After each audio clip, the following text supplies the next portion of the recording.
This arcade has a lot of the little cafes. It also has a lot of the Australian pearl shops that Melbourne is renowned for.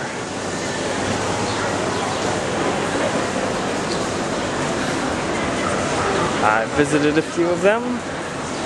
You can easily find sections that start with prices at 15,000 Australian dollars and go up from there. But then they also have some more reasonably priced items for those of us who don't have money just flowing out pockets.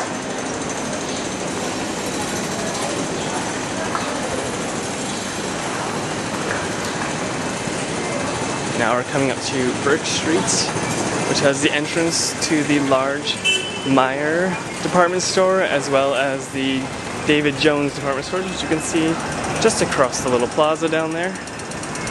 And then those lead into Melbourne Central, the largest mall in the city, and it is a grand mall. In that direction is the Catholic Cathedral and Parliament building. Originally, from the back of Parliament, you could have a perfect view down to the Catholic Cathedral. But being a mostly Anglican and Protestant city and country, they thought it was a little weird for Parliament to be viewing directly into the Catholic heart of Melbourne. So they built a large park and forestry there to cut off the view. Tabaret, the Black Opal Tabaret Theatre.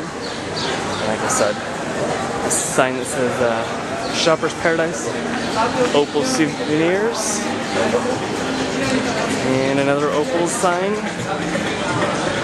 And there's another one across the street there. This is the heart of Australian opals, at least commercially. Now, there's a huge Asian presence in Melbourne, and the next street that we're coming to, Little Burke Street of course, is where Chinatown is located. As you can see, there is the gate to Chinatown. They have some good food and pretty good deals on phone cards.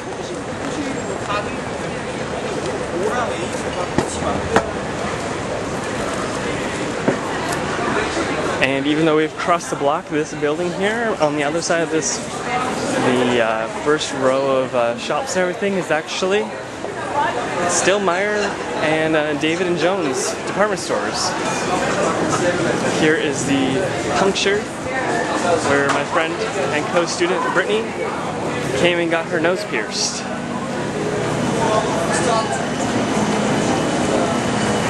Lots more of the more of the city. But now anyone, after watching this maybe a couple times, should be able to come down this city and know exactly where they are on Swanston Street. McDonald's. They actually have much better McDonald's here, I believe. Most of the items are the same, but they have the McCafe, which has much healthier and actually a wider range of options. Here we are, me crossing the street right before traffic decides to hit me on sale.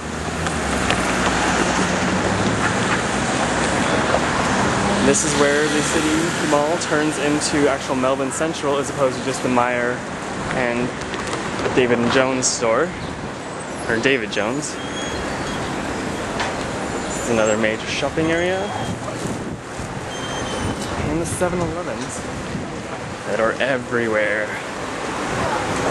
I'm pretty sure the 7-Eleven has made a bigger hit as being the convenience store of Melbourne than it has in the US even. Starbucks coffee, I believe there are at least 3 of them as you walk down Swanston Street. I visited a few of them during my stay, but I tried to also experience the more local cuisine.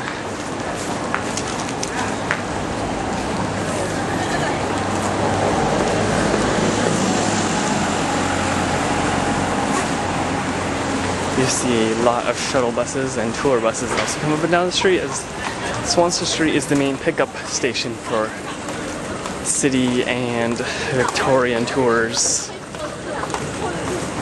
as well as the pickup station for a lot of people heading to the Tullamarine Airport.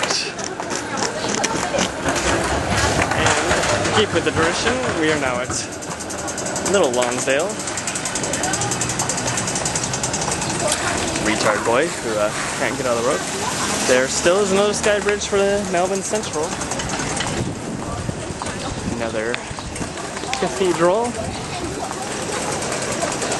We have a lot here in Melbourne, but there are even more in the city of Adelaide, the city of cathedrals in Australian culture.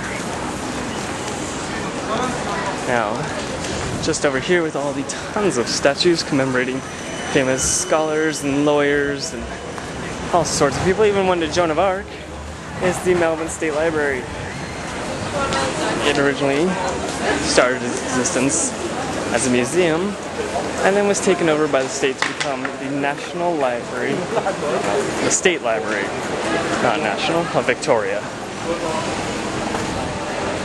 And there are always people lounging on the grass here, making it a very popular hangout. The dome you see on top was added later for a reading room, so that you can go pick out your favorite book and lounge in a well sunlit glass reading room. I don't appreciate pictures in there from when I was there. They have very good gelato here on the corner of Swanston and La Trobe. La Trobe there. This is part of the, I think it's the Royal Melbourne Institute of Technology University. They pretty much own this entire next block we're going to walk down on, though on the other side. See more of the skyscrapers, which started popping up all over Melbourne. And I think the first big boom was in the early 90s that has continued through till today. The Eureka Tower, which I was just in earlier, just opened actually in 2006. So it's a very new building and very new to its title of the tallest building in the Southern Hemisphere.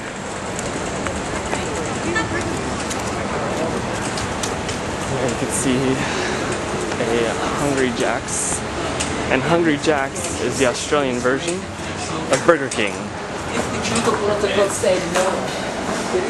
Apparently someone in Australia already owned the rights to the name Burger King, so they had to come up with something else.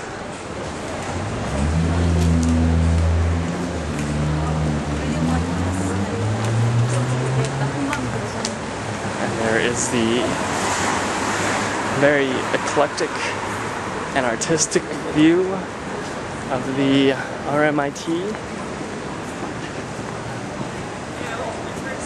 They decided they didn't want a plain building, so they gave it a bit of flavor.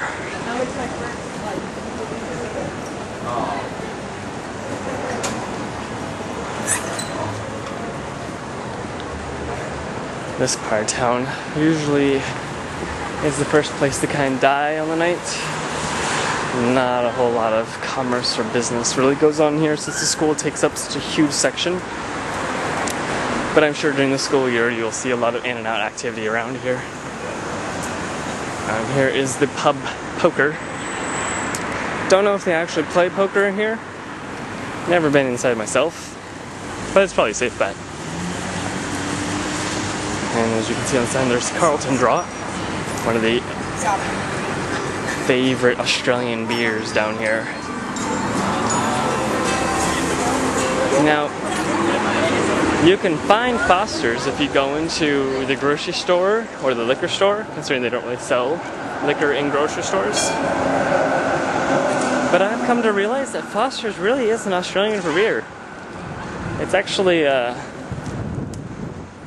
not their favorite drink. Many people would rather drink a Carlton Draught or a Victorian Bitter, VB as it's called colloquial, instead of a Foster's. I'm guessing that goes the same, you know, when in Ireland you never drink a Guinness.